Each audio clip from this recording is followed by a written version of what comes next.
there's nothing like cracking that cellophane, pulling that record out. It just smells great.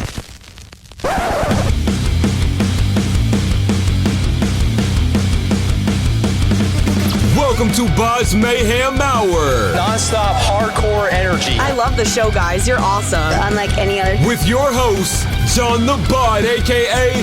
the Bod Father. Man, this stuff rocks. Hey, everybody. This is Riki Rachtman, and you're smart. You know why?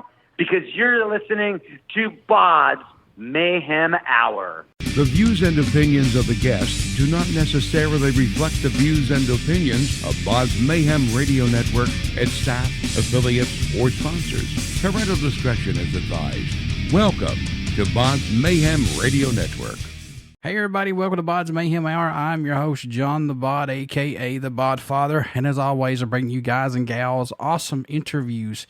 Today, it's an honor and a privilege to have MTV VJ alumnus and former Headbangers Ball host Riki Rachtman on the show, and he's teamed up with GIMME METAL and brought back the ball, actually, to all of us metal fans. So, Riki, how you doing, and welcome to the show.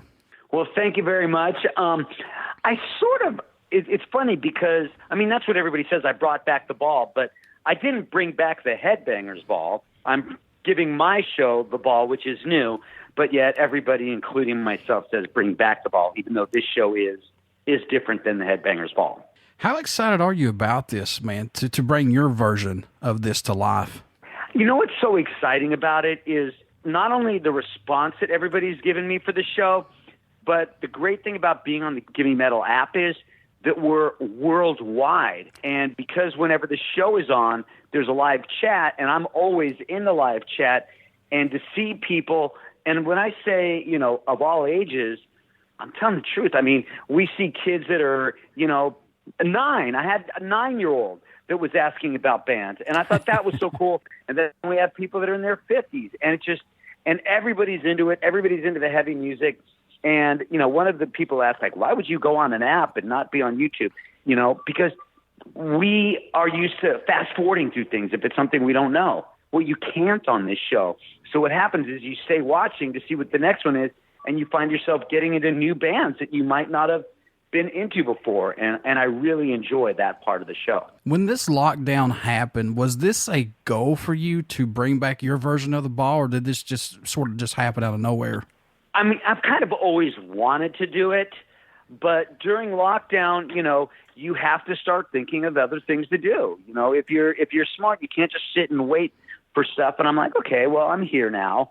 And it's not like I was out on the road or doing anything anyway, but I kind of said, okay, what are the things that I can do? And, the odd way how the roads crash with me and GIMME METAL is, I also work in NASCAR, and I'm a big NASCAR fan. And there was a GIMME METAL Megadeth car driven by Tyler Reddick. And I was like, there's a Megadeth car in NASCAR, and I didn't even know about it. And then I saw this GIMME Radio app, and I looked at it. I went on there. I thought it was cool. And then I saw they were launching this GIMME TV beta, and I wrote to them. I'm like, hey, you want to do the ball? And they're like, of course we do. And I'm like, okay, perfect. So it was interesting how it came together. And then, we kind of went back and forth and then just made it happen. And GIMME METAL gives me all the freedom to do whatever I want. And let's think about that for just one moment for all of us NASCAR fans. I'm a Chase Elliott fan and plus a Jeff Gordon fan. I grew up with that stuff. Look how far NASCAR has came to seeing Megadeth on a freaking NASCAR. You know what I'm saying? And all this stuff now. Yes, but let's be honest, okay? How many people are still – there are drivers that are into metal. I know that for a fact. Alex Bowman is. Ryan Blaney is. Tyler Reddick happened to love Megadeth. He was so excited about that. Sure. But for the most part, it's still – there aren't a lot of, I wish NASCAR would kind of think the way that professional wrestling does by really getting metal into it and hard rock and music like that into NASCAR instead of just sticking with the real safe stuff or the country stuff. Because I think there's a lot of rock fans that would really get into NASCAR if they followed the sport, and especially with the changes that were done this year. It's with either racing at Dirt at Bristol or at all the new tracks that we're going to be at. I think it'd be really cool for more rock fans to get into it. Oh yeah, most definitely. generation of fans got their first exposure to metal from, when you did Headbangers Ball. Looking back, how does it feel to have made an impact on people, introducing them to bands and bringing stuff to them, their content? And plus, even podcasters like myself who thank you for what you did to give us some inspiration on this, man. I can't tell you that it's weird to think, because I'm just like Ricky. I'm just like a fan, And when I'm on MTV and I was talking about Pantera, it's because I like Pantera, and not thinking, oh, you're going out to well over 1 million people. Not thinking these people are listening to you. It's just like, when you tell your buddy, oh my God, I just picked up this new record that was so good, and then they go out and buy it. That's the way I felt. But then, 20 years later, when people said, you turned me on to this, it's so flattering. I don't know if I deserve it, but it's still flattering. I think if anybody gets into a band because of what they see on the ball, I'll take the credit, because I'm the one picking the videos this time. But MTV, I really wasn't picking the videos. But, for a while, I didn't realize the impact that the Headbangers Ball made on people. And then when I found out and talked to people, it was just really, really flattering. It's just, I'm very, very proud of it. Yeah, because at that time, when you were talking to bands, if we met them during that time, we'd be kind of scared to talk to them, because back in the day like that, it was just like you didn't know who they were or what to expect. You know what I mean? And until today, you can find anything about them, and now it's just kind of, back in the day, you didn't. Which I kind of like better, because I like the mystery. Yeah. When we were kids, if we were going to go see Motley Crue, we thought Mick Mars might really be a monster. And, we don't want to see like, oh, look, here's Nikki Sixx farming in Wyoming. Like, no, we don't know what these people are really like. Sometimes we don't know what they're going to look like on stage. Now, we always know everything about every band, and the mystery is gone, which is a shame, but it's also nice to have, everything at our fingertips whenever we want it. So doing the ball, Ricky, does this give you more of like an outlaw feel, more of like a free reign, possibly? I used the exact word that you used. I said, this show feels more outlaw. I mean, I honestly will get on my motorcycle. I just bought a new bike the other day. I'm like, okay, I want to film myself on the new bike riding in it. So I found a little dirt road, and I put my phone up against a rock, and I said, okay, I'm going to ride into it. And then I go and edit it. And I don't know what I'm doing in editing. And then, I'll do stupid stuff like I'll say, okay, Leah, we're going to go eat the world's hottest pepper, and we're going to film it and put it on the show. GIMME METAL, I mean, right now, we're 24 hours away from the show being on, and I haven't sent them the clips yet. So they don't even know what it's going to be, And I think it's really nice that they've given me the freedom to do whatever I want, but it is outlaw, because it's not low budget, it's no budget. And, to do it with just like, holding a phone or, hey, film this or film that, it's really fun. And, taking risks, doing things that are goofy. I'm the first one to say it. I do a lot of goofy stuff on this show, but people seem to like it, I think. You got to go outside that box, man. You can't just be like stale. You gotta sell it. You gotta feel it. You gotta bleed it. You are 100% right. And the beauty of this show is I have the ability to do that. I have the ability to do whatever I want, and nobody's told me stop doing that yet. Yeah. Yes, I say. So bringing this all together for the first episode and working on this, were you a little nervous at all streaming through this? I can't say I was nervous. I prepared myself for, how people are on the internet. Oh, here come all the haters, and here all this, and I anticipated all of that, and it wasn't there. It just wasn't. I know there's haters on the internet that will hate on absolutely anything and everybody, but they weren't there. They were loving the show, and now, when somebody says something negative, everybody just kind of ignores it because you don't want to be bothered with those people. And I'm not nervous. I've always been used to talking in front of people, but considering I edit all this stuff, I don't know what people are going to think about it. I just recorded an intro for a video, and I'm like, wow, it's 4 minutes, and it's just me holding the phone. People aren't going to want to see that. So I'm always curious to see what people think about it. And so far, with the 2 episodes that we've aired, I've been really lucky. Who knows what's going to happen with the rest of them. Yeah, and this is crazy because I just seen you post this the other day. First off, congrats on the ball being the #1 rated heavy music video show. Plus, not just America, but in the world right now, the #1. That's insane. I was surprised, and because of that, the really cool thing about that is now we are airing it on Fridays. Like, we'll show the show Saturday and then re-air it on Friday in the morning, like in West Coast time at like 10 a.m. in the morning, because that time it's like in Denmark it's 7 p.m. or in Egypt it's like night or whatever. So now on Fridays, everybody overseas can watch it at night and the other people can watch it in the morning. So that I think is really cool too. Now, you're committed to 3 more shows. Are you wanting to do anything else with this? Are you guys in the works talking on this possibly? I don't know. Okay. I don't know. I mean, the truth is, I love the show. I love the product, but it's a lot of work to make a show that doesn't look like it's a lot of work. Because, you know, I'm not only picking every video, I'm editing everything, and I'm doing all of it, and it is a real lot of work. But, you know, we've created something, and it's doing very well, and it'd be a shame to just let it go.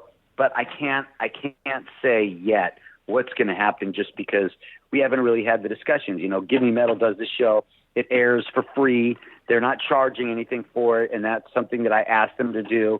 But eventually somebody's going to have to, you know, whether we get if we get a corporate sponsor or something, that would be great, because then we could, you know, if it was sponsored by somebody cool. But who knows? You know, right now I know that the next episodes are going to be great. We're going to keep on doing it, and we'll just see where it goes from there. GIMME Metal, you have got to keep this, because if it ain't broke, don't fix it. That's exactly what it should be. I don't think it's not whether they want it or not. We all want it. We just have to find a way to make it all work. Are these shows going to be archived eventually, or are you guys still working on that? I don't know. Okay. I don't think they are. I mean, eventually maybe. Right now, no, because I want people to watch it when it's on the chat. If it's on in the live chat at 9 o'clock Eastern, I don't want people to say, I'm just going to watch it at 11, because I'm going to be in that live chat, and I want everybody else there with me too. So that would be the reason why it wouldn't be archived. But who knows? I mean, everything could change tomorrow. I don't know. Do you like having the ball the way it is now, the way you can interact with folks right then and there, versus the way it was back in the 80s, man? Do you like this now? Way better now. There is nothing cooler than being able, you know, I would do Headbangers Ball, and I would never know what people, how they felt about the show. But now I do it, and I get to hear people like, oh, my God, I've never heard of that band. That band's great. Or, oh, I wasn't really into that. Or, hey, why don't you play this next week? Or, you know, just asking random questions. It's like we're having, especially now when we can't go out and be with everybody, especially now to be having this party that we're having doing the ball while everybody's stuck at home is just a blast. I've got to ask this because I know you've interviewed a lot of folks, but were there any band or artist that you were a little hesitant to interview, or hope you didn't ask the wrong question during your time, possibly over the years? Never anybody that I was hesitant. Cause I mean, I was the last person to interview Burt Reynolds. You know, I've interviewed everybody. Oh, wow. But I think the Kurt Cobain thing just didn't go as planned. It was kind of a bummer because he was just so out of it. So that didn't go great. Everybody's seen that. But there was nobody that I was really that hesitant to interview. It's always been pretty fun. I got to talk about the Cat House for just a little bit here, because do you think that, in your own opinion, the Cat House was just as important as, say, the Rainbow or the CBGBs back in the day? More important, because I owned it. I think the Cat House was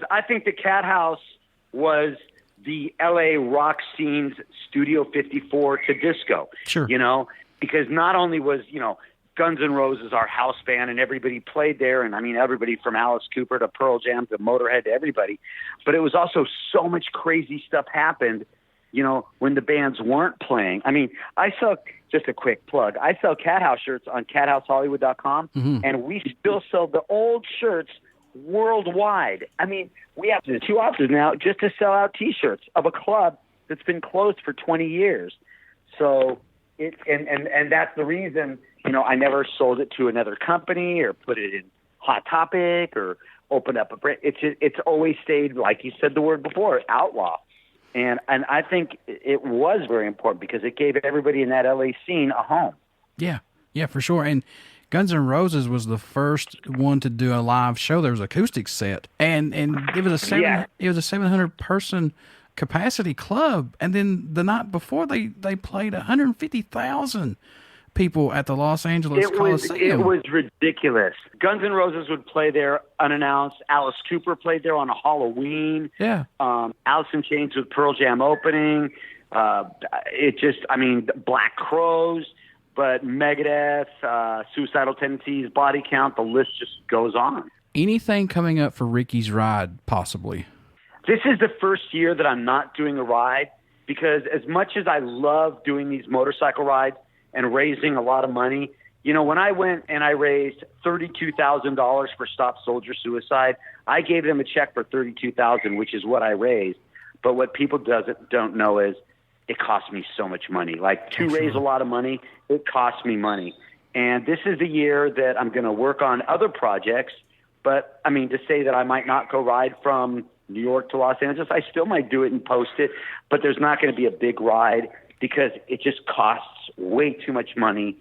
But it sure is fun. There's nothing better than riding a motorcycle across the country. Nothing better. I know that you had a lot of music growing up, but was there an album that you had to have, or a song that you had to have that you constantly listened to, maybe once a week or something like that, possibly for you? When I was a kid, the Deep Purple Machine Head album was it for me, because Smoke on the Water, you know, when you're a kid. But I loved everything from Alice Cooper. I still do. I love Alice Cooper. And then that first Motorhead record, you know, it was just such a great record because it was raw and it was punk rock, and it was such a great album. Before I let you go, would you care to do a promo for my show, good sir? Hey, everybody, this is Riki Rachtman, and you're smart. You know why? Because you're listening to BODS Mayhem Hour. Everybody stick around. We got some great stuff coming up, and you only hear these interviews right here on BODS Mayhem Hour and BODS Mayhem Hour Podcast. Get out and check out The Ball. That's featuring Riki Rachtman on GimmeMetal.com, plus the Gimme Metal app. You do not want to pass up on this. So, Riki, thank you so much, man, for what you're doing. Thank you, buddy. I really appreciate it.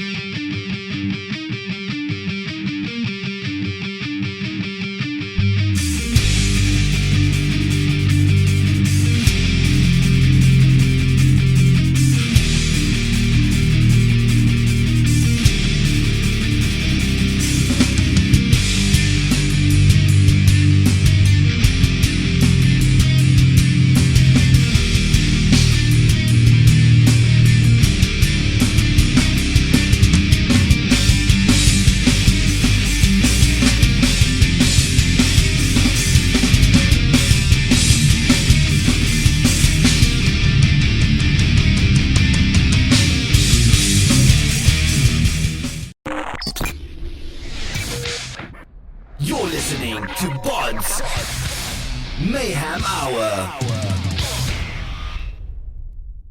Follow us on Facebook, Twitter, and Instagram.